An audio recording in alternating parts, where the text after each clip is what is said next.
Hey everyone! If you're interested in creating AI-powered videos, images, or visual effects, Runway ML is one of the easiest tools to get started with. In this tutorial, I'll show you how to use Runway ML step by step. First, open your web browser and go to the official Runway website. Sign in to your existing account or create a new one if you haven't already.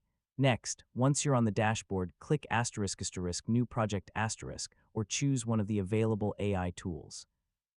Runway offers features for video generation, image editing, background removal, and much more. Now upload your image or video if your project requires one. If you're using a text-to-video or image generation tool, simply enter your prompt in the text box.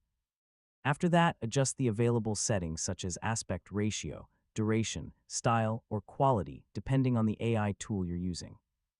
So click the *generate ** button and wait while Runway processes your request.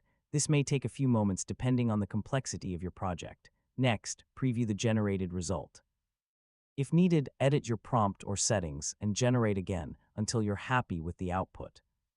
Finally, click *export ** or download * to save your finished video or image to your device, or continue editing it inside Runway. And that's it.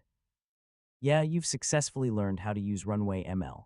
Now you can create impressive AI-powered content for social media, presentations, or creative projects with just a few clicks. Thanks for watching, and I'll see you in the next tutorial.